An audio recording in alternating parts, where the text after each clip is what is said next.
UCF 대학의 기계항공도 어려운데 기계항공 우주공학입니다. 기계항공 플러스 우주공학.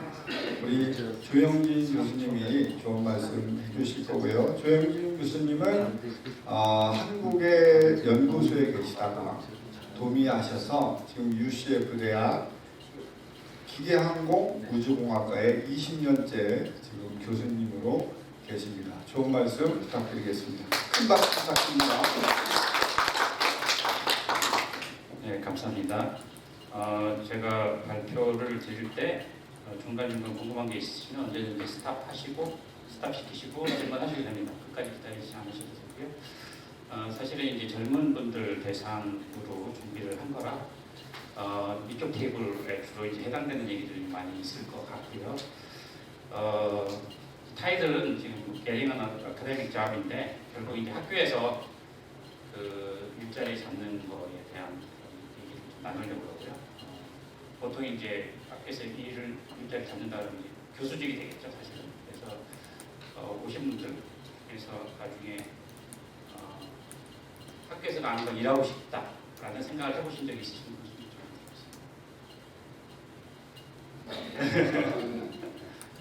나는 그냥 회사에 취직할 거야. 나는 학교 상관없어. 회사를 시작합니다. 나머지는 이제 학교일 수도 있겠고, 뭐 회사일 수도 있겠고, 이런 생각을 이제 갖고 계실 텐데, 사람 일이 이제 뜻대로만 되면 얼마나 좋겠습니까? 그러니까 이제 인더스트리 가고 싶어하는 친구들이 학교에 잡을 잡기도 하고, 학교에 잡으려고 하던 친구들이 인더스트리 가기도 하고 뭐 그런 일이 생기거든요. 그래서 이제 이 시간 뭐 드릴 거는 이제 약간의 팁 같은 거, 그리고 이제 제가 이제 어플라이를 해서 이제 잡은 입장에서 준비했던 얘기를 잠깐 나눌 수 있고요. 그리고 거꾸로 이제 지금은 저희 학과에서 이제 교수들을 뽑는 입장에서 이쪽에서는 어떤 일이 진행되고 있는지 그런 얘기를 좀 나눠보려고 해요. 그래서 이제 조금 도움이 됐으면 좋겠다 이런 생각을 해보고요. 자, 제 소개를 잠깐 드릴게요. 이렇게 중요한 타임라인이 쭉 나와 있잖아요. 1985년 제가 대학에 입학한 데가 1985년. 여러분들 생각에 젊은 분들은 1985년 와 까마득하다. 나는 그 후에 태어났는데 이런 친구들도 이제 많이 있을 텐데 제가 이제 요거 하고 그다음에 이제 1992년도에 제가 한국에서 석사까지 해서 자학을 잡아서 그 공부 출연 연구소에 취업을 해서 이제 근무를 했었어요. 그리고 이제 97년도에 공부를 더 했으면 좋겠다. 한국에서 석사까지 마치고 공부를 하다가 박사 학위를 하러 나왔는데 사실 97년도면은 이제 제가 한국 나이로 32이었고 만으로서 하나지만 많은 사람들이 생각했어요. 저희 특히 친구들 잘 아는 절친한 친구들은 또 좋은 생각 아니다. 너무 늦었다.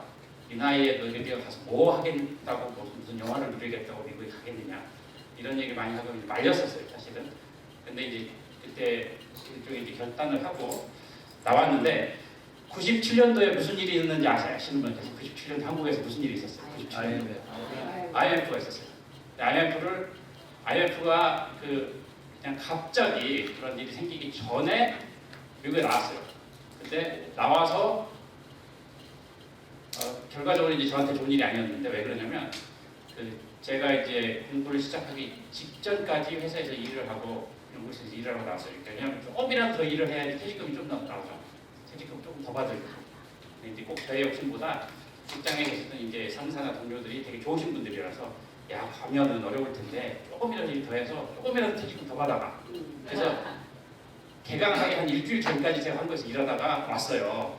그래서 이제 퇴직금을 기다리고 있는데 그 사이에 IMF가 터져서 환율이 2배가 뛰면서 퇴직금이 반토막이 났어. 그래서 사실은 미리 나와서 한 달을 놀았으면 환전을 해서 한 달을 갖고 놀았으면 그 돈이 더 가치가 있었을 텐데 끝까지 일하고 나왔더니 이게 나중에 퇴직금이 반토막이 났어요.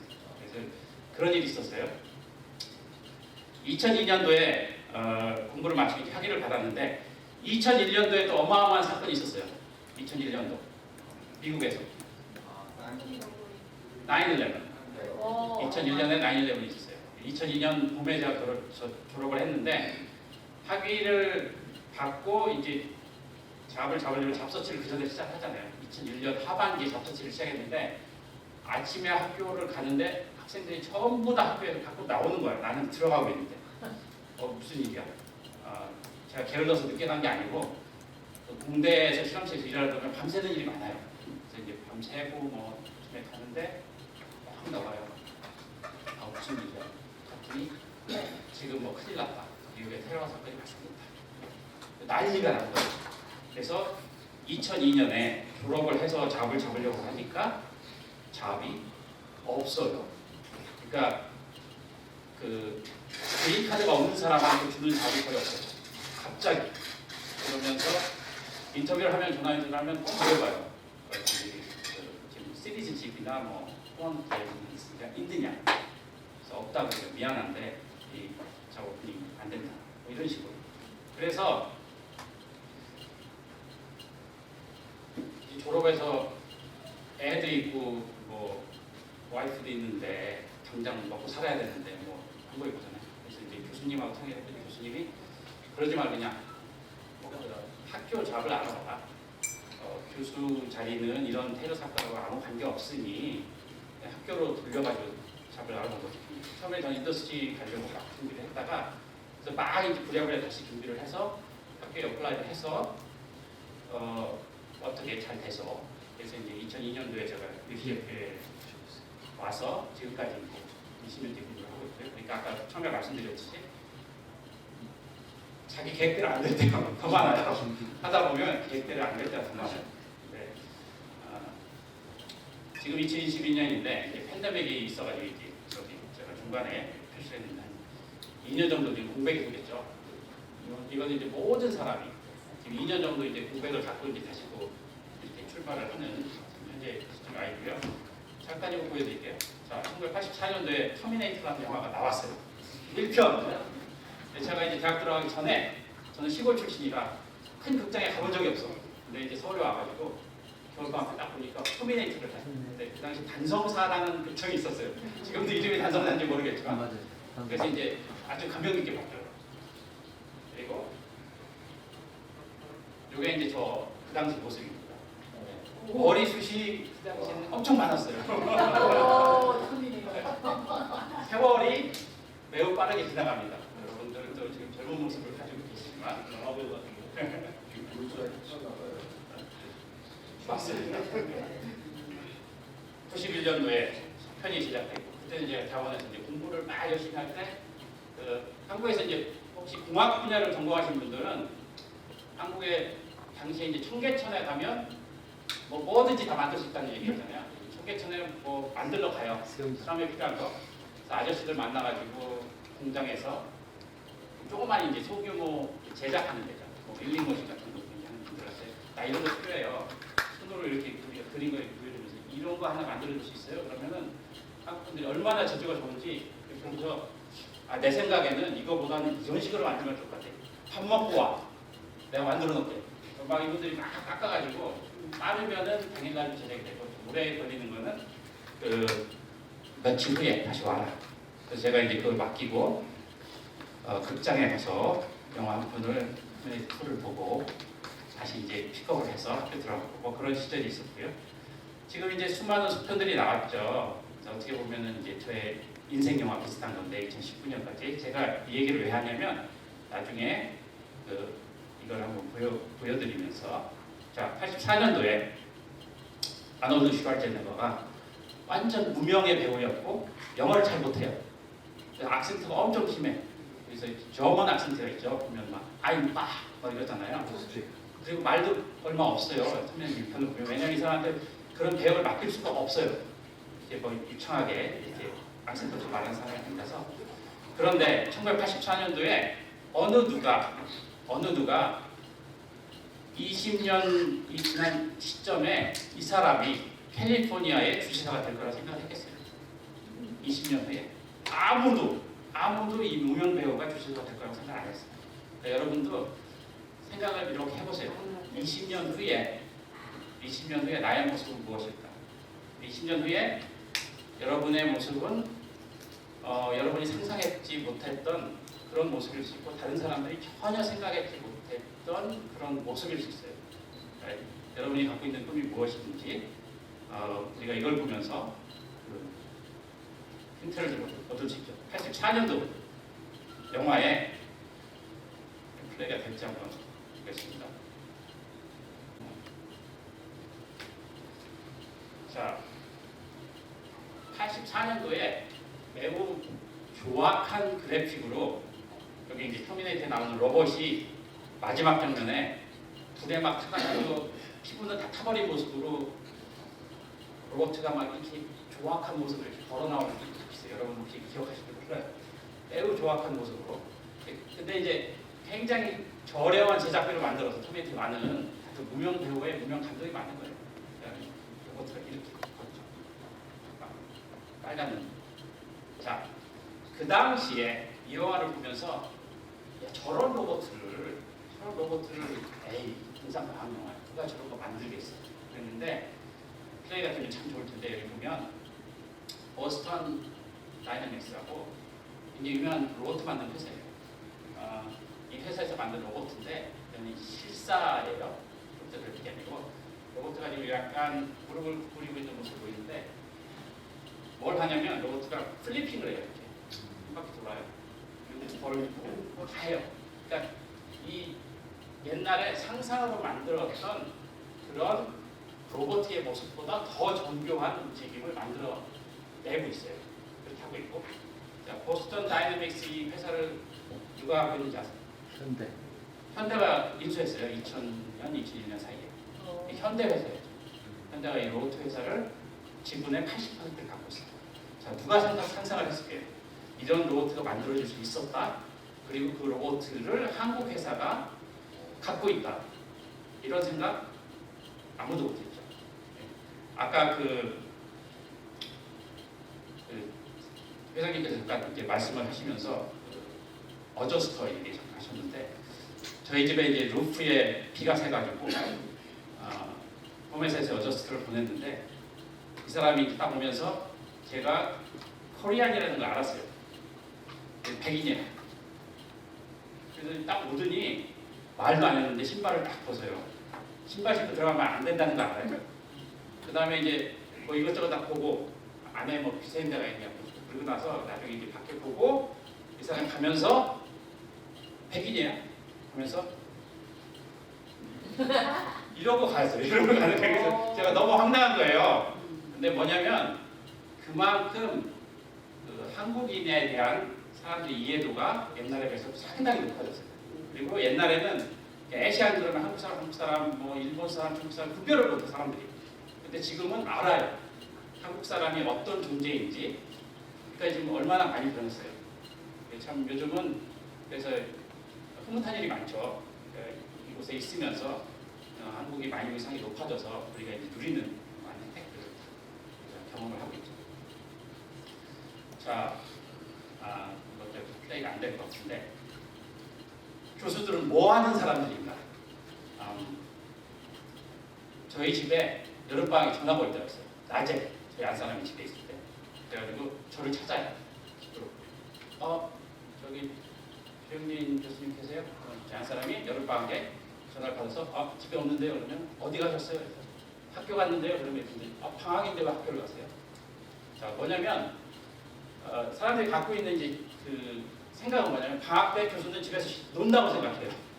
그리고 사람들이 이제 교수가 하면 이제 생각하는 생각도 있잖아요. 스케줄이 학생들하고 같을 거라고 생각을 하는데 저희가 하는 일들이 그렇지가 않습니다. 그래서 이제 좀 다르지만 보통 이제 많은 분들이 교수가 뭘 할까 그러면 교수는 그냥 강의하고 가르치는 사람이야 라고 제일 많이 생각을 하죠. 그게 이제 보통 사람들이 갖는 생각이고요. 근데 사실은 그 교수들 일의 가장 큰 부분은 리서치예요. 연구예요. 그리고 특별히 이공계 교수 같은 경우는 연구 실적이 없으면 저희들이 승진을 못해요. 그리고 심지어 학교에서 쫓겨나요. 짐 싸서 가야 돼요. 그러니까 그게 이제 그리고 트랙이 이제 저희가 두 가지가 있죠. 학교에서 보통 교수다 그러면은 가르치는 거 위주로 소위 말해서 종신 교수직, 테뉴어가 없는 트랙에 있는 분들이 있고, 보통은 이제 한국에서 보면은 한국에서 쓰는 얘기로 전임 강사 이제 이런 트랙이 있죠. 주로 이제 강의이죠.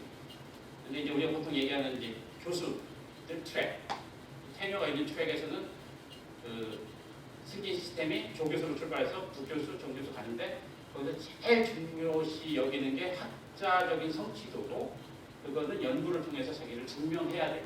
그래서 아무리 강의를 잘해도 연구 쪽이 막혀 있으면 승진을 할 수가 없어요.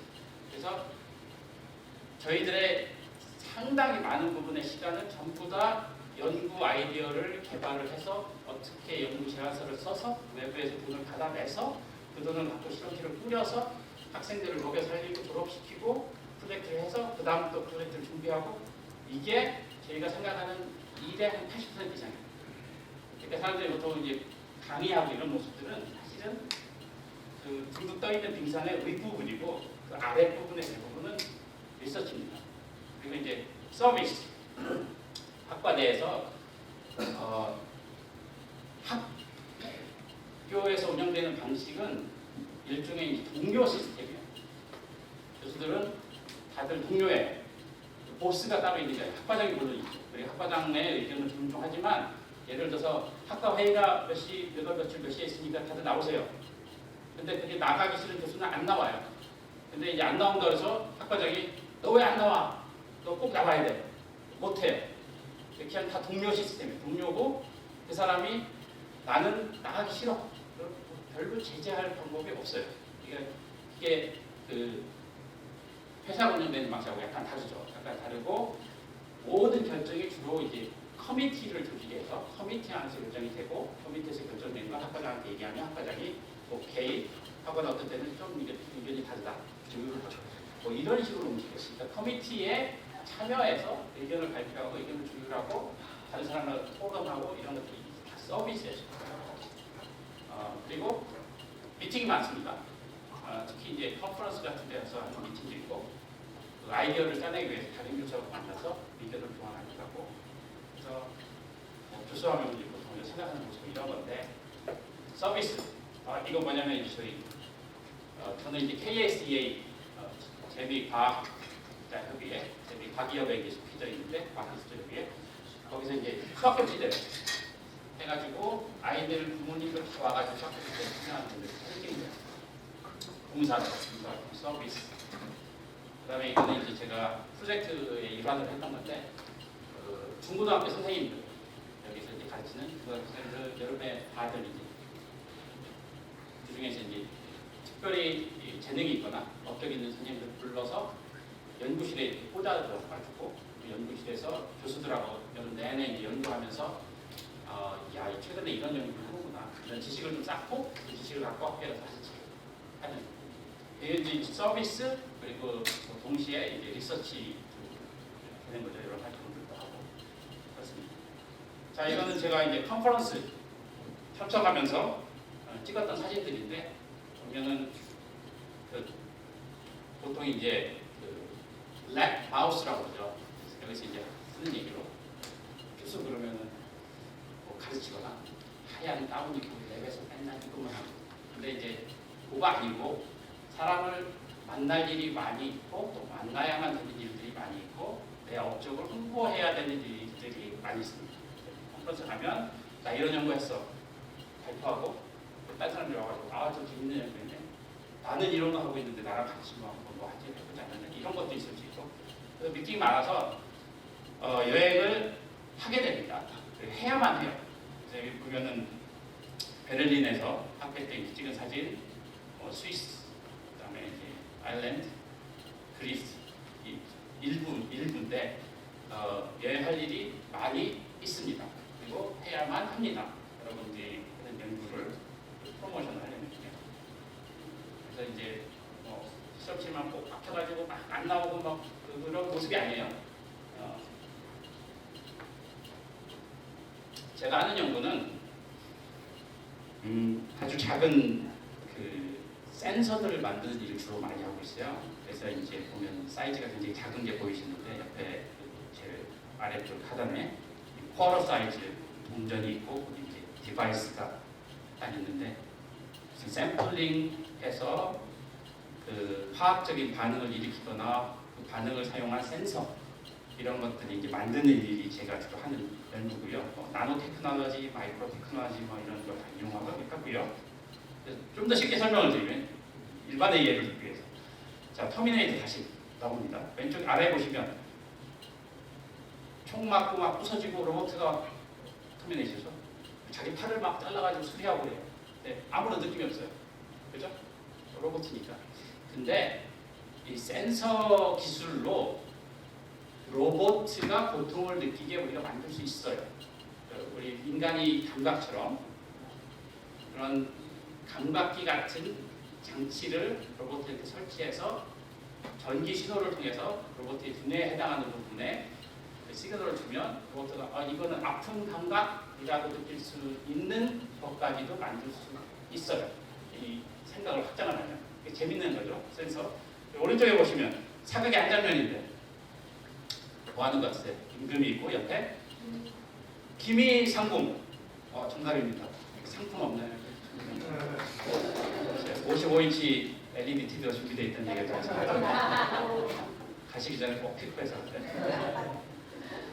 기미상궁 화상보시 아시죠?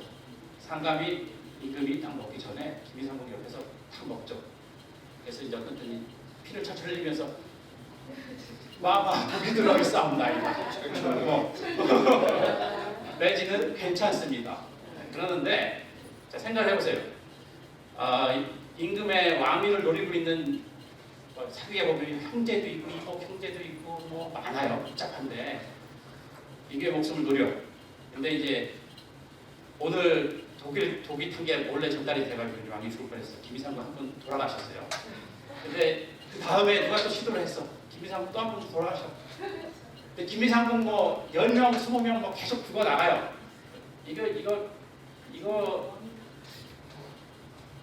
사람의 인명이 중요한데 그렇게 할 수 없잖아요. 매번 기미상궁이 매번 먹고 매번 쓰러져서 죽는 거 아니잖아요. 뭐냐면 케미컬 센서, 화학 센서를 사용하면 무엇이 독성 물질이고 무엇이 독성 물질이 아닌지 사람이 하는 게 아니고 디바이스, 센서가 그 일을 해요. 그러니까 그냥 제가 하는 일이 뭐냐고 누가 나한테 물어보면 기미상궁이 하는 일을 기미상궁이 하는 일을 뭐 디바이스 같은 걸로 대신 하는 기계나 이런 거 하드웨어 만드는 사람이구나 이렇게 아시면 되고요. 자 그래서 저희가 이제 이런 일을 하면 이것도 이제 교수들이 하는 일 중에 하는데 자꾸 홍보를 해야 되잖아요. 나 이런 거 해. 이런 거 해서 연구비 좀 주세요. 이런 거 재밌는 일 할 수 있어요. 뭐냐면 타임즈 이제 커버인데 제가 한 연구가 실려서 타임즈 커버를 잡은 게 아니고 이게 옛날에 미시간에 그 납 중독돼 가지고 특히 이제 가난한 사람들 사는 지역에 미시간 지역에서 그 CD 워러의 수원을 물을 끌어다 쓰는 거를 원래는 이제 디트로이트인가 어디에 뭐 커넥션이 돼 있던 걸 빼가지고 더 싸게 하려고 뭐 호수물을 끌어다가 뭐 이렇게 했는데 이게 산성도가 달라가지고 생각하지 못했던 반응이 일어나요. 파이프 안에서. 파이프 안에 보통 이제 도금을 한다든가 이래가지고 납관을 그대로 나비 노출되지 않게 이제 아연 도금 같은 거 하는데 그래서 이제 아연 도금 지나가면 뭐 괜찮죠? 풍조림 다 이렇게 아연 도금 돼가지고 풍조림 따서 먹는 거죠. 근데 원래 있던 환경에서 다른 환경으로 바뀌면서 이게 산성도가 달라지니까 처음에는 아연이 깎여 나가고 그 다음에 제가 최대한 쉽게 설명드리는 게 사실은 좀 더 복잡해요. 근데 그래서 납이 노출이 되고 납이 이제 나오기 시작해서 아이들이 먹고 모르고만 마셔요. 그랬더니 막 아프고 이상이 그래서 이제 조사를 해보니 물 속에 납이 엄청 높은 거야. 그리고 이제 난리가 났었죠. 신문에도 나고 뭐 위원회가 돼가지고 조사를 하고 몇 년간 스터디하고 물 속에 들어있는 납 그러면은 어떻게 할 거냐? 기미상궁을 다시 보낼 거냐? 안 되잖아요. 그 납을 검출하는 센서 같은 거 저희가 개발을 해요. 그래서 여기 보시면 여기 이렇게 가운데 있는 거, 여기 휘어져 있는 부분, 이렇게 휘어지는 타입의 센서인데 그 납의 함량을 굉장히 작은 양까지 펴서 볼 수가 있어요. 네, 그러면은 이렇게 휘어지면 파이판에 이렇게 뭐 말아서 넣을 수도 있고. 답이 많구나. 그리고 이제 아까 그 임금 독설하려고 막 임금이 막 내린 사약에 들어있는데 주로 비소인데 비소 같은 것도 검출할 수 있어요. 비슷하게 이런 방식 그런 일을 합니다. 네. 자, 교수를 채용할 때 어떤 절차를 거쳐서 채용을 하느냐. 이게 이제 학과의 입장에서 제가 이제 우리 학과에서 필요한 사람을 뽑는 입장에서는 제일 먼저 한 명 뽑자, 두 명 뽑자 이제 정해져서 내려오면 학과에서는 위원회를 수립을 해요. 커미디가 구성이 돼요. 서치 커미디라고 해서 서치 커미디가 구성이 되고 교수들이 이 서치 커미디에서 이제 사람들한테 거기서 서치 커미디에서 뭐 광고도 이제 해서 내고 그 다음에 몇 월 며칠까지 서류를 내라. 그러면 서류가 가보면 그게 이제 보통 한 포지션에 보통 100개 이상 와요. 한 포지션에 보통 100개가 안 넘는 경우는 좀 드물어요. 근데 이제 100개 안 넘는 경우 어떤 경우는 이제 너무너무 스페셜한 거를 요구를 하면 좀 적게 들어올 때도 있지만 대개는 100개 넘게 들어요. 그러면 이제 그 100개 들어온 걸 가지고 커미디에서 다 봐요. 이 사람이 이제 학위는 언제 받았고 연구 논문은 어느 정도 되고 분야 우리가 쓰는 분야 비슷하고 뭐 지금 허닥을 했는지 안 했는지도 보고 뭐 다 봐요. 그 다음에 거기서 이제 서류 심사를 통해서 추려요. 저를 쭉 줄인 다음에 그 다음에 인터뷰할 상대 사람을 뽑죠. 자, 인터뷰 토탈 한 10명에서 20명 해보자라고 할 수도 있고 이거는 이제 코미디 말이에요. 그래서 이제 예를 들어서 10명으로 줄였다 쳐요. 이제 10명을 인터뷰를 해요. 그래서 이제 연락이 가죠. 전화 인터뷰 하고 싶다. 요즘은 또 줌을 많이 하잖아요. 줌 인터뷰를 하겠다. 그래서 이제 인터뷰를 합니다. 그 다음에 인터뷰를 하고 나서 인터뷰가 이제 두 단계예요. 첫 번째는 전화나 줌 인터뷰를 하고 그 다음에 두 번째 단계로 온사이트 인터뷰를 해요. 오라고 해요.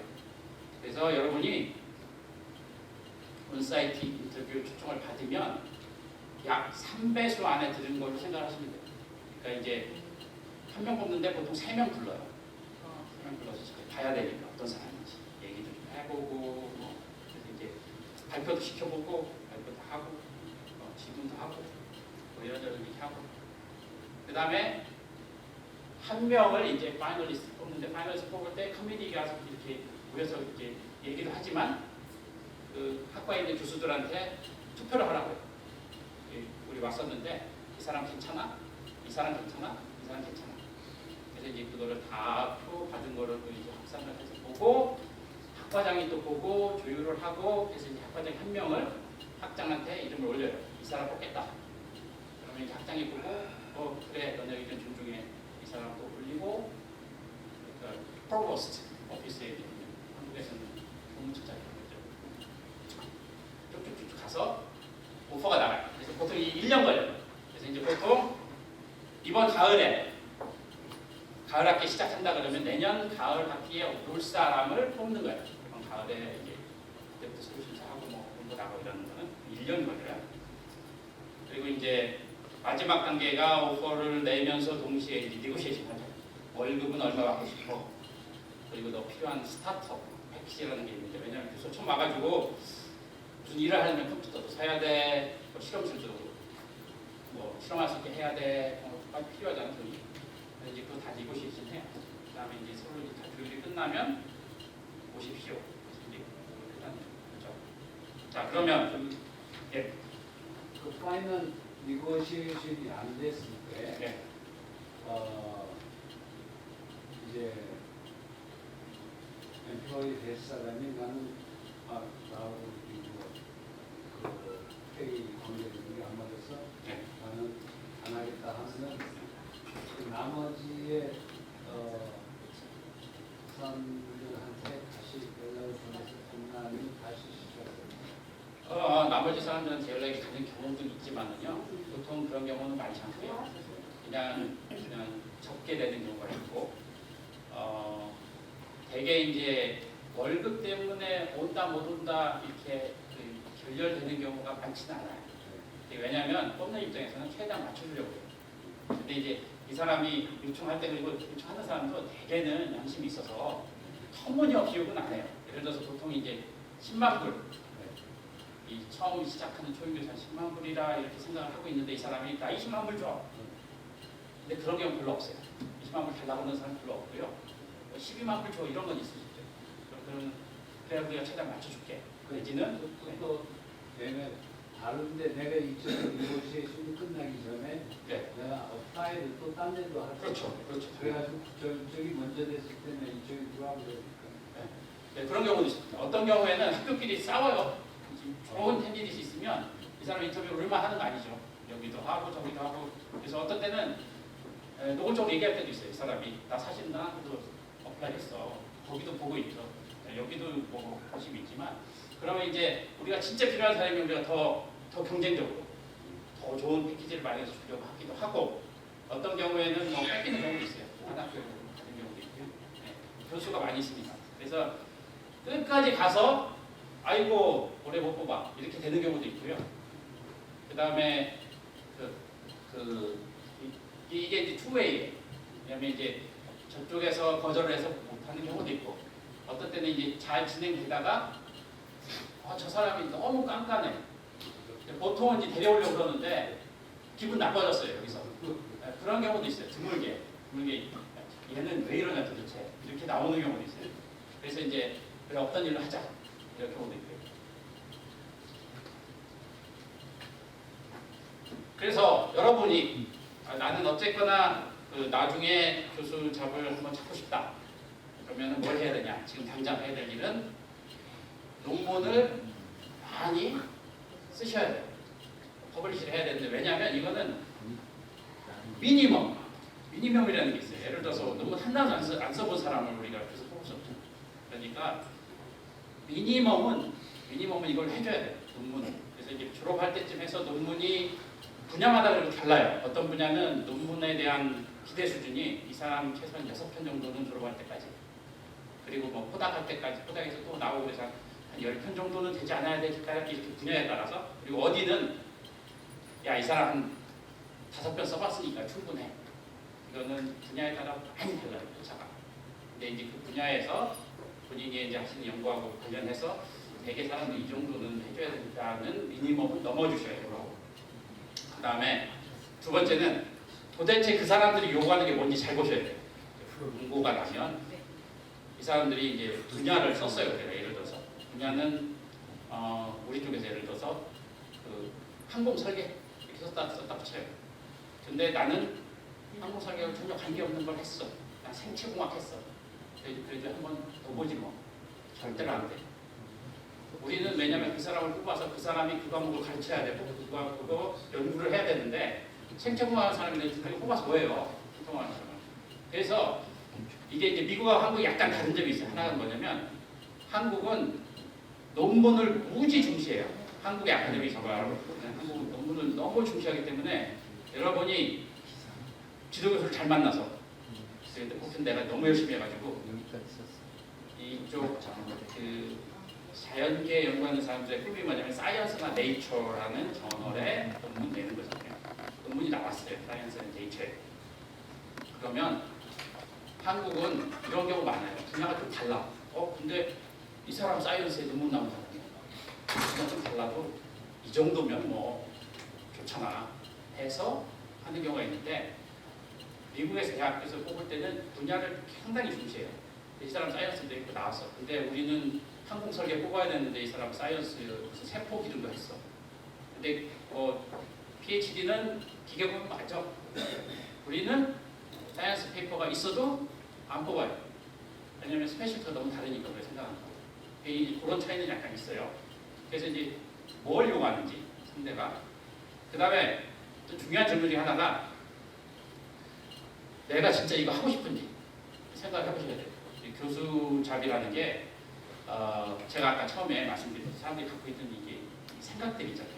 이게 교수들은 이런 거 할 거다라고 생각을 하지만 그거하고 다른 점이 상당히 많아요. 그리고 이게 스트레스 프리 뭐 이런 작업 아니에요. 이거 특히 이제 테뉴어라는 거 받기 전에 처음에 한 5년간은 여러분들 이제 공부하시고 이러면서 막 스트레스 받고 그렇잖아요.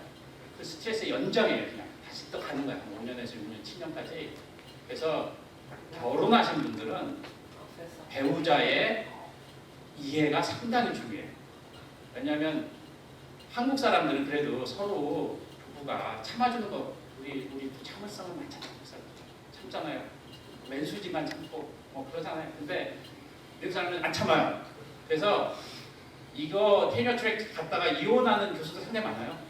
스트레스가 너무 심하니까 이 얘가 남편이라는 작자가 저녁 먹으러 제대로 안 들어오지 않고 주말에도 막 나가서 일하고 뭐 그런 경우도 있고 또 테뉴어 같은데 이제 트랙 들어가는데 나중에 너무 스트레스가 높아지거든요.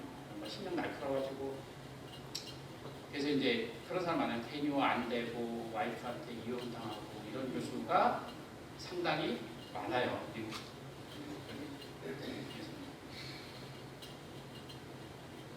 자, 그래서 잡서치 처음에 시작하실 때는 뭐 이렇게 포스팅이 나오는 저널 같은 게 있고요. 그다음에 요즘은 이제 구글로 하면 거의 다 나와요. 구글에 뭐 이렇게 치면 디파트먼트나 학교에서 포스팅하는 것들이 쭉 나와서 이렇게 보고 서치를 하고. 그다음에 이제 내가 가고 싶은 게 테뉴어 트랙 포지션인가, 넌 테뉴어인가. 넌 테뉴어는 티칭 위주인데 한 가지 이제 사람들이 넌 테뉴어는 종신 교수가 아니니까 거기 가면 언제든지 잘릴 수 있어. 근데 사실은 그렇잖아요. 실질적으로는 그런 티칭 위주의 넌 트랙을 가더라도 내가 필요한 과목들을 계속 가르치고 있으면 학과에서 함부로 그 사람을 막 내보내고 이런 생각 안 해요. 왜냐하면 그 사람이 꼭 필요한 펑션을 담당하고 있는데 그 사람을 내보내서 누굴 또 뽑을 거예요. 그러니까 사실 난 테뉴어 트랙에서 내가 이센셜한 그런 펑션을 담당하고 있으면 괜찮아요. 그 다음에 내 연구 분야가 잘 맞는가, 무슨 과목을 가르치는 것인지, 그 다음에 어떤 랭크로 하는 건지, 조교수인지 부교수인지 정교수인지, 제일 중요한 거 로케이션. 특히 결혼하신 분들은 학교가 엄청나게 많아요 미국에. 근데 이제 미국의 전체적으로 지금 랭킹 트렌드를 딱 보면은요, 옛날하고 다른 게 뭐냐면 그 메트로폴리탄 에리어, 올랜도 같은 데 이런 데 학교 랭킹이 여기는 꾸준히 올라가요. 그러니까 옛날하고 사람들 생활 패턴이 달라서 요즘 젊은 학생들이 시골 학교 안 가려고 그래요. 잘. 이 학교보다 좀 좋아. 시골이야. 할 게 아무것도 없어. 공부밖에. 이 학교는 좀 낮아. 근데 막 가면 많아. 옆에 보니까 디즈니도 있고 뭐 다 있어. 그럼 학생들이 이 학교로 와요. 학생들이 오는 학교에 있어야지 학생 숫자가 안 줄고, 그리고 학생 숫자가 안 줄어야지 교수 자격 보장이 돼요. 그리고 일단은 와이프하고 애들이 행복해. 너무 시골로 가면 힘들어요. 그래서 이제 그런 것들 다 고려를 하셔야 돼요. 이게 실질적인 문제예요. 그래서 옛날에 이제 어느 학교에서 교수님 한 분이 올랜도에 컨퍼런스를 하고 오셨어요. 근데 우리는 이제 매일 누리고 사니까 우리 모르잖아요. 이게 좋은지 나쁜지도 모르고 뭐 사는데, 그분이 나중에 컨퍼런스 끝나고 가시면서 이런 의미심장한 말씀을 하셨어요. 제가 지금 휴가 끝나서 복귀하는 군인의 느낌입니다. 얘기 들어보니까 거기는 한국 그로서리도 없고 한국 교포도 없고 완전 시골이야. 그러니까 너무 힘드신 거예요 이분이. 그래서 이제 여기 와서 막 며칠 동안 누리시다가 딱 가시려고 생각을 하니까 갑자기 눈앞이 깜깜해진다 뭐 이런 말씀 하시더라고요. 그러니까 이런 것은 실질적인 퀘스천이고, 제가 이제 사실 UCF 오기 전에 다른 학교 인터뷰를 한 적이 있어요. 그래서 보통 이제 어떤 질문을 하냐면 처음에 질문이 이렇게 당신 연구 분야 재밌는데 어떤 건지 설명 좀 해봐. 이 학교는 저한테 던진 첫 번째 질문이 뭐냐면 너 루럴 라이프에 대해서 어떻게 생각해? 너 루럴 라이프에 대해서 너 어떻게 생각해? 그래서 이거는 여기는 엄청 깡시골이구나. 그리고 아마 인터뷰 했을 때 사람들이 막판에 그것 때문에 안 온 사람들이 너무 많은 학교구나. 네? 그래서 얘기 들어보니까 이분들이 이제 막 자랑스럽게 뭘 얘기하냐면 이제 이런 얘기를 했어요. 이제 우리도 월마트가 생겼어. 너 오면 나쁘지 않아. 괜찮아. 너 괜찮아. 여기서 생활하기. 너. 그랬었어요. 네. 그리고 이런 건 이제 실질적인 문제예요. 서류 준비를 잘 하셔야 돼요. 커버레터, 왜 내가 여기 지원하는지 뭐 그런 거 깔끔하게 쓰셔야 되고, 뭐 길게 쓰실 필요 없고요. 그 그 다음에 이제 이력서 준비 잘 하셔야 되고, 리서치 스테이트먼트하고 티칭 스테이트먼트는 내가 어떤 연구를 할 건지, 앞으로 어떻게 어떤 철학을 가지고 학생들을 가르칠 건지, 이런 걸 이제 써주시면 되고, 잘 쓰셔야 되죠. 잘 쓰셔야 되는데 너무 길게 쓰실 필요 없어. 왜냐면 이거 스크린하는 커뮤니티가 시간이 없어요. 근데 어떤 사람들은 막 5장씩 써. 5장 어떻게 읽어요? 성의는 좋아. 근데 5장 읽을 시간 없어요. 그냥 2장 정도만 쓰셔도 충분하고, 핵심 중요한 사항들 다 이렇게 건드리면서 설명을 해주면 되고요. 이제 리서치 스테이트먼트 같은 경우는 이제 보통 처음에 이제 포닥 같은 거 안 하시고 이제 그 직접 지원하는 경우도 있는데, 실수를 이제 많이 하는 것 중에 하나가 뭐냐면, 나 이런 리서치 할 거야 이렇게 쓰시는데, 이제 그냥 너무 학교에서 이제 공부만 하다 보면 이제 이런 연구할 거야 이런 연구할 거야 그러는데, 이제 학교에서 우리 뽑는 입장에서는 뭘 많이 보냐면 이 사람이 펀딩을 받아올 수 있을지에 대한 퀘스천이 항상 있어요. 왜냐하면 교수들, 특히 이공계 교수들은 저희들이 이제 그 밖에 나가서 이렇게 요즘 이런 말 쓰는지 모르겠는데 좌판. 저희들이 좌판 쫙 깔고 나 이거 저기 여기 그 팔찌 팔아요. 팔찌 사세요. 교수들 하는 짓이 그거예요. 이 사람은 나는 반지 팔고 우리는 팔찌 팔고 뭐 이런 거예요. 그러면 그 내가 이걸 열심히 잘 하면은 이 비즈니스 잘 되잖아요. 그래서 이제 자기 분야가 다 있잖아요. 그 분야들이 있는데 그 분야에 대해서 자기가 잘 파악을 해서 이렇게 하면 이게 잘 팔릴 것 같습니다라는 그런 아이디어가 좀 들어가 있어요. 리서치 스테이트먼트에. 그래서 이제 이게 이런 거에 이제 이런 분야는 미국 과학적 NSF, 내셔널 사이언스 파운데이션에서 이제 최근에 많이 여기 이제 프로그램이 그래서 펀딩을 많이 주고 있습니다. 디파트먼트 오브 디펜스에서 많이 펀딩을 주고 있습니다. 이런 프로그램에 나는 관심이 있습니다. 내 연구는 이런 건데 이게 이런 프로그램으로 상당히 연관이 있어요. 그러면 이제 그쪽에서 읽을 때는 어떤 입장이냐면, 이 사람은 벌써 어디서 펀딩을 받아올지도 생각을 하고 있구나. 근데 이제 그런 것들이 조금 아이디어가 들어가 있으면 도움이 돼요. 그걸 뭐 너무 매그니파이 할 필요는 없지만, 내가 이런 펀딩 프로그램이 있는 걸 알고 있어라는 걸 사람이 저쪽 사람이 심사하는 입장에서 얘는 이걸 알고 있구나. 이게 인지하는 정도로 그렇게 조명하고요. 인터뷰하죠. 폰 인터뷰하고 이제 온라인 인터뷰 혹은 뭐 온사이트 하는데, 요즘 한국에서 저기 대학 마치시고 여기 유학 오시는 분들이 영어를 다 잘하세요. 제가 볼 때는 이거는 뭐 별로 걱정 안 해요. 옛날에는 사실은 제가 유학 나올 저 세대 정도 사람들은 저를 포함해서 저희는 문법만 열심히 배웠어요. 문법만. 막 문법책 이런 거 보면서, 그래서 우리의 문법 수준은 엄청 높아. 심지어는 여기서 이제 영문과 교수하고 제가 얘기한 적이 있는데, 제가 이게 문법적으로 맞냐 그랬는데 이 사람이 이제 스포큰 잉글리시하고 그래머티컬리 커렉트 잉글리시가 다를 때가 있어요. 근데 그 사람이 너 어디서 배웠어? 나도 잘 모르겠어. 내가 다른 사람한테 물어볼게. 뭐 이런 경우 있는데, 저희는 이제 문법 세대인데 요즘 한국에서 온 젊은이들은 영어 잘해요.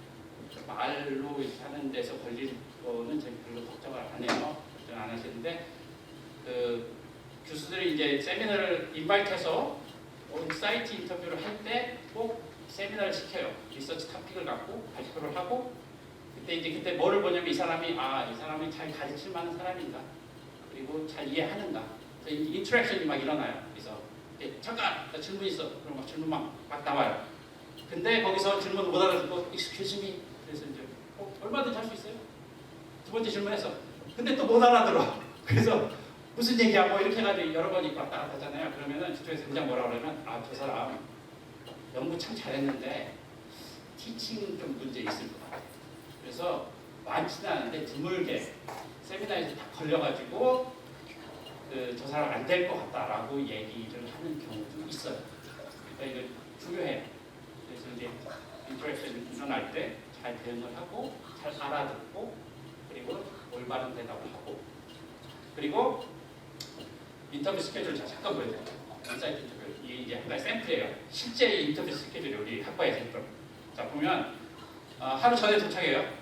그러면 이제 보통 공항에서 옛날에 우리가 직접 나가기도 했어요. 공항에 가서 좀 만나서 배우고 그랬는데 요즘은 이제 우버 타고 와, 아니면 택시 타고 와, 영수증 처리해줄게. 그리고 그다음 저녁을 같이 먹어요. 누군가가 학과에서 누군가를 보내. 저녁을 같이 먹게 해. 그래서 뭐 이런저런 얘기 나누고 이 사람이 어떤 사람인지 얘기 들어보고, 그리고 그 다음 날 다시 또 아침을 먹어요. 근데 아침을 학과장이나 뭐 학장이나 뭐 이런 사람하고 이렇게 어레인지를 하는 경우가 많아요. 아침이나 점심이나. 그리고 이제 점심 때 또 학과 교수들하고 또 점심 먹고, 중간중간 미팅이 엄청 많아요. 여기 보면 미팅이 한두 개가 아니죠. 몇 개인가요? 하나, 둘, 셋, 넷, 다섯, 여섯, 일곱, 여덟 개인가요? 7개. 그리고 또 세미나 피하고. 왜냐하면 미팅을 하면서 계속 질문하고 물어보고 이 사람이 어떤 사람인지 계속 서로 알아가는 거예요. 하루 종일 알아가는 거예요. 그래서 이제 미팅했던 사람들이 나중에 다시 모여서 얘기를 하죠.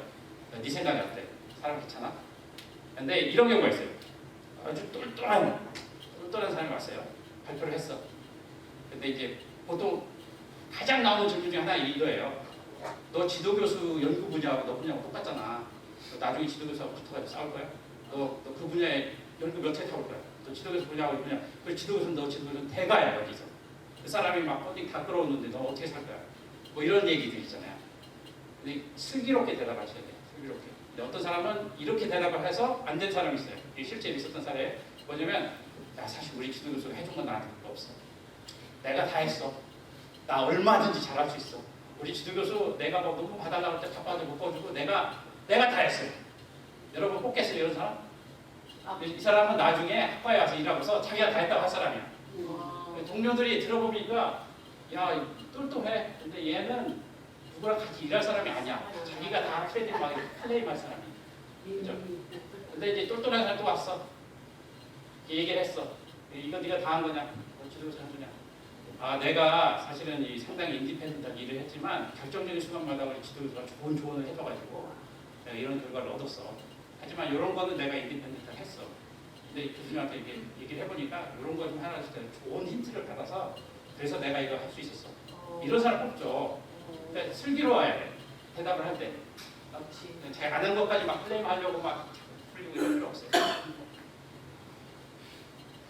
자, 이것이 샐러리 얼마 받고 싶냐 이렇게 물어보죠. 근데 이제 한국 사람들은 좀 이렇게 우리가 너무 겸성. 내가 이제 우리 돈 얘기 잘 못해. 근데 돈 얘기 하셔야 돼요. 돈 얘기 하셔야 되고 돈 얘기할 때 얼마 내놔 이거보다 이렇게 얘기하면 돼요. 그냥 뭐 알잖아요. 이렇게 주변에 물어보고 이렇게 하면은 요즘 저기 어시스턴트 프로페서 스타팅 샐러리가 보통 이 정도 받는다고 내가 들었다. 그래서 나도 뭐 그 정도는 된다고 생각해. 나도 그 정도는 받고 싶어. 뭐 이렇게 얘기하면 돼요. 아니면 뭐 그냥 얘기해도 돼. 나 스타팅 샐러리 이 정도는 받았으면 좋겠어. 얘기해도 되고요. 그 다음에 스타트업 패키지라는 게 있어요. 뭐냐면 교수 시험 처음에 시작할 때 뭐 제가 말씀드렸죠. 컴퓨터도 사야 돼, 뭐 이것도 사야 돼, 저것도 사야 돼. 그래서 이거 네고시에이션을 잘 하셔야 돼요. 왜냐하면 이거 전부 다 라이딩으로 하는 거예요. 다 쓰는 거야, 쓰는 거. 쓰고 서로 사인하는 거예요. 그래서 예를 들어서 네고시에이션 할 때 나 장비 사는데 최소한 20만 불 필요해. 왜 그러냐면 이 장비가 얼마고 이 장비가 얼마고 얼마야. 공대 쪽 얘기예요. 수학 같은 거 가를 거예요. 거기 장비 필요 없으니까. 그리고 나 대학원생 필요해. 처음에 몇 년 동안은 대학원생 학과에서 지원해줘야 돼. 나 돈 따올 때까지 대학원생 나 2명 필요해. 2년 난 2명. 얘네들 인건비 다 학교에서 대줘. 그리고 나 랩 필요해.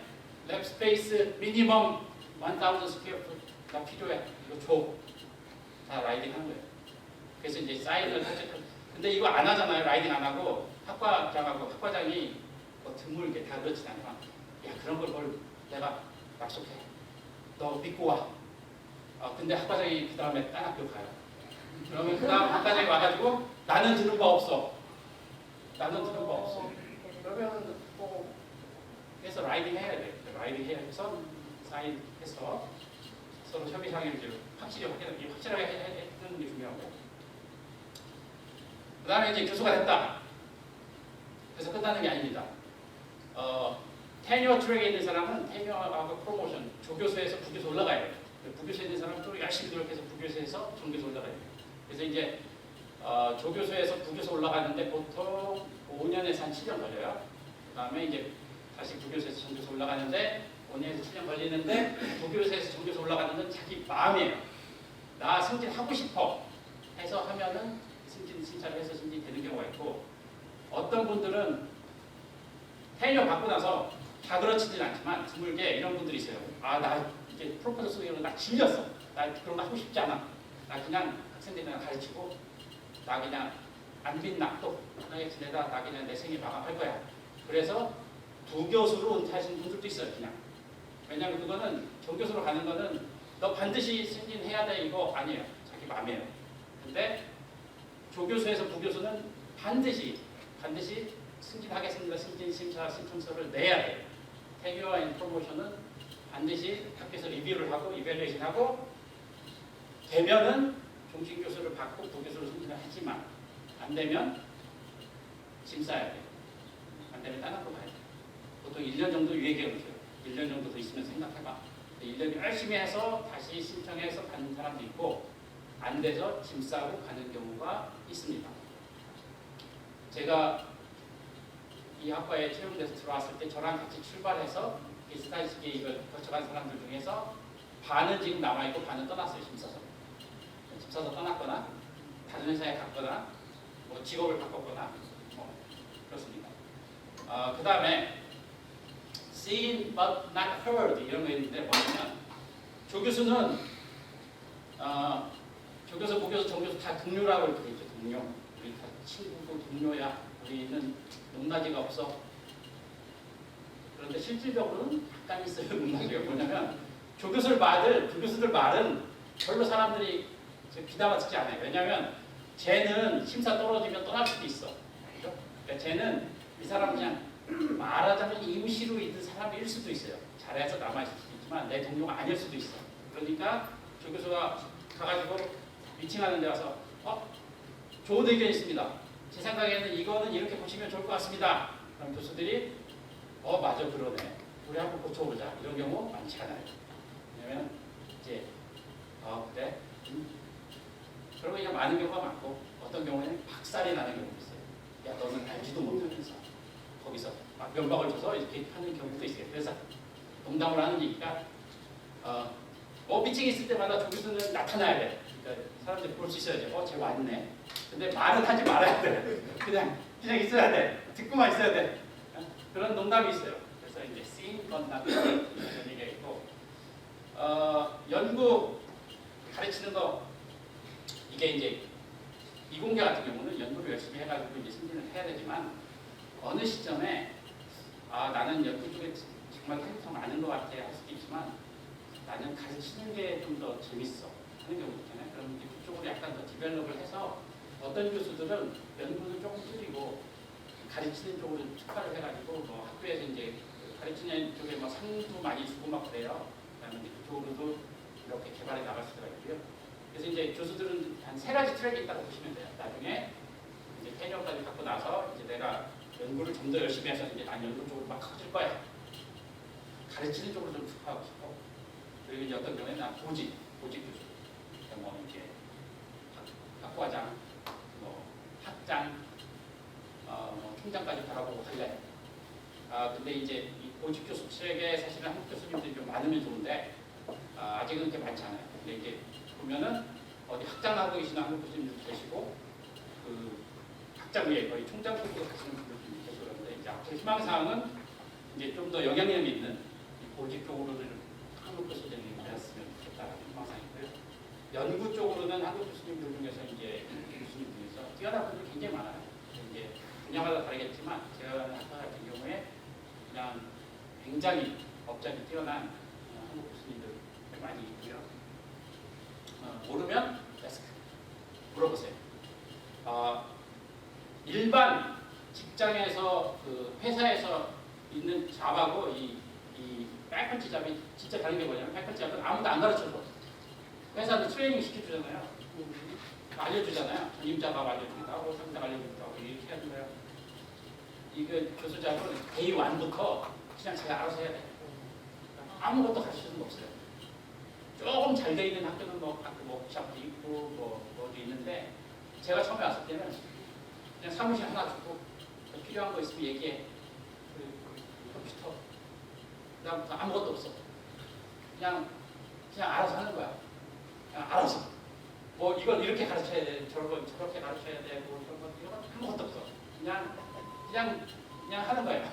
그러니까 저도 이제 처음에 잘 몰라가지고 물어보면 될 텐데 미전하게 물어보자. 이거 그냥 내가 피기하게 해야 되나 했는데 물어보면 돼요. 그냥 물어보고 도움이 필요한데 어떻게 해야 돼. 교수들이 뭐 이렇게 다 그런 건 아니지만 대부분 프렌들리 하니까 가르쳐 주기도 하고 알려주기도 하고 그리고 make friends. 특히 친구를 만드셔야 되는데 다 동료라고 생각해서 접근하시면 되는데 특히 학과장하고 친해져야 돼요. 중요한 결정이 학과장 선에서 되는 경우가 많아요. 학과장이 얘는 내 친구야라고 부를 정도로 학과장하고 친해지면은 좋아요. 이게 뭐 내조차고 하는 것보다 친해져서 나쁠 거 없잖아요. 그리고 결정적인 순간에 이제 학과장이 캐스팅 보트를 하는 경우가 있어요. 승진 심사도 결국은 뭐 커미티에서 막 DB학과 다 하지만 나중에 최종적으로 얘 승진 시킵시다라고 이렇게 위에 학장한테 올려보내는 건 누구냐면 학과장이에요. 학과장이 그래서 이제 저 같은 경우는 어떤 일이 있었냐면 이런 일이 있었어요. 아이고 시간이니까 어떤 일이 있었냐면 저 분야는 그 논문을 저널에 내는 것도 중요하지만 컨퍼런스 가서 발표하는 것도 상당히 중요해요. 저 분야는. 그래서 컨퍼런스 가서 발표를 하면 이게 이제 분야마다 너무 다른 게 어디는 컨퍼런스에 나 이거 발표하고 싶어요 그러면 그래 100%다 받아줘. 근데 어떤 분야는 발표하고 싶어요 그러면 그 사람들이 심사를 해서 그래 너 발표도 돼 그러는데 이게 한 50%고 그 다음에 가가지고 사람들한테 말로 발표, 포스트 발표 이렇게 나눠. 말로 발표는 뭐 한 20%밖에 안 되는 데가 있어요. 거기는 100편 사람들이 막 내는데 20편밖에 안 받아줘. 그런데 들어가서 발표하는 것 자체가 엄청난 거죠. 사실은 우리 분야에 있는 사람은 알아. 야 이거 큰일 됐네. 근데 같은 학과에서도 다 달라요 분야가. 그러니까 도대체 얘가 가서 20% 안에 들어서 발표했다는 게 중요한지 아니면 몰라 이 사람들은. 이 사람들이 커미티 멤버야. 그 커미티 멤버는 나중에 심사할 때 얘는 도대체 논문 안 쓰고 어디 가서 컨퍼런스 발표만 했네? 이 업적이 이게 형편없어. 이렇게 생각할 수 있잖아요. 그걸 어떻게 설명을 해줘야 되잖아. 제 분야 그래요. 그런 쪽에 있어요. 그래서 컨퍼런스 페이퍼가 잘 많은데 저널 페이퍼가 별로 없어. 승진 심사는 해야 되고. 학과장한테 설명을 했는데 이제 피부를 못 느끼잖아요. 그래서 학과장한테 이번에 마침 내가 컨퍼런스를 스웨덴에서 하는데 당신 한번 와봐라. 당신도 컨퍼런스 이번 주에 하는데 너 와봐. 그래서 나랑 같이 컨퍼런스 참석하자. 이 사람이 왔어. 이제 학과장이랑 같이 이제 컨퍼런스 참석했는데 컨퍼런스 딱 와보니까 노벨상 받은 사람이 와가지고 막 기조연설해. 컨퍼런스에서. 그 다음에 막 사람 발표하는데 막 논문 퀄리티 엄청나게 높아. 그리고 막 처음에 시작할 때 이렇게 시작하자. 이번에 논문 초찰 편을 받았는데 우리 몇 편만 받아들였어. 학과장이 이거 완전 빅딜이네. 이거 그냥 컨퍼런스 그냥 막 그냥 아무나 받아주는 컨퍼런스 아니네. 생각이 확 바뀐 거예요. 그래서 나중에 제가 이제 승진할 때 학과장이 저를 대신해서 변호를 해주는 거예요. 딴 사람들이 막 시비 걸면 학과장이 걔 분야는 논문 발표 되게 중요해. 이것도 논문 이게 저널 페이퍼 개수가 다 안 된다고 뭐 이렇게 무시하지 마. 이렇게 되는 거예요. 그러니까 이제 친구를 만드시고 나의 승진에 직접적 영향을 줄 수 있는 사람하고는 더욱 친하게 지내시는 게 좋습니다. 워크-라이프 밸런스. 한국에서 이거 워라벨이라고 해요. 워라벨. 워크-라이프 밸런스. 결혼하신 분들은 이거 무척분이 아니에요. 나만 열심히 한다고 되는 게 아니야. 같이 팀으로 뛰는 거예요. 와이프하고 혹은 남편하고 둘이 이제 같이 가는데 이게 보통은 이렇게 생각을 해요. 박사과정 막 해서 하고 나서 이제 교수자비 됐다. 그럼 이제 보통 배우자는 이제 좀 근데 이제 좀 그거 안 돼요. 테뉴 받을 때까지는 인재종이라고 얘기할 수 없어. 이게 한 5년, 6년, 7년 가는 거예요. 그러면은 그거에 대해서 서로 이제 인내심을 가지고 그 옆에서 듣는 사람들이 같이 도와주고 그렇게 팀업을 해야 돼요. 저는 이제 저희 와이프가 한국에서 이제 와이프도 이제 한국에서 대학원까지 나와가지고 조교를 했었어요. 조교에서 이제 조교 잘해. 근데 이제 분야는 다르잖아. 근데 제가 무지하게 바쁠 때는 와이프한테 나 너무 이거 바쁘다고 와이프가 내가 좀 도와줄까? 그러면 이제 와가지고 제가 이 채점을 옆에서 채점한 거 이렇게 옮겨 적고 막 이런 거 해줬어요. 옛날에 이제 힘들 때. 네, 그런 게 이제 서로 한 팀이 돼서 움직이는 거. 이제 워크 라이프 밸런스를 가지고 그리고 이제 시간 날 때마다 가족들 위해서 봉사하고 이런 것들이 상당히 중요하죠. 비디오 플레이가 안 되는 게 많아서 그냥. 자, 마지막입니다. 이건 그냥 눈으로 한번 보세요. 닌자와 교수와의 공통점. 네. 여러분이 지고 있으면 질문하시고. 네.